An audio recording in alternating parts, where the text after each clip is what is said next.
4.5 saint ഫ്ലോറിന് വേണ്ടി തയ്യാറാക്കിയിട്ടുള്ള 1145 square feet area വരുന്ന ഒരു വീടിന്റെ പ്ലാനും അതിന്റെ ഡിസൈനുമാണ് ഇന്നത്തെ വീഡിയോയിൽ ഉൾപ്പെടുത്തിയിട്ടുള്ളത്. ഇത് ഗ്രൗണ്ട് ഫ്ലോറിന്റെ പ്ലാനാണ്. 900 സ്ക്വയർ ഫീറ്റ് ആണ് ഏരിയ വരുന്നത്.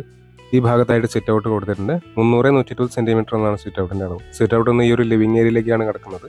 300-330 സെന്റിമീറ്റർ എന്നതാണ് ലിവിംഗ് ഏരിയയുടെ അളവ്. 2 ബെഡ്റൂമുകളാണ് ഈ പ്ലാനിലുള്ളത്. ഇത് ആദ്യത്തെ ബെഡ്റൂമാണ്.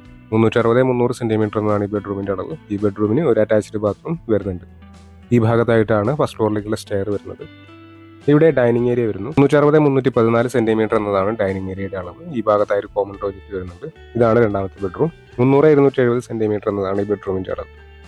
ഇവിടെ ആയിട്ടാണ് കിച്ചൺ വരുന്നത്. ഇത് ഫസ്റ്റ് ഫ്ലോറിന്റെ പ്ലാൻ ആണ്. 245 സ്ക്വയർ ഫീറ്റ് ആണ് ഫസ്റ്റ് ഫ്ലോറിന്റെ ഏരിയ വരുന്നത്. ഫസ്റ്റ് ഫ്ലോറിൽ ഒരു ഓപ്പർ ലിവിംഗ് സ്പേസ് മാത്രമാണ് കൊടുത്തിട്ടുള്ളത്.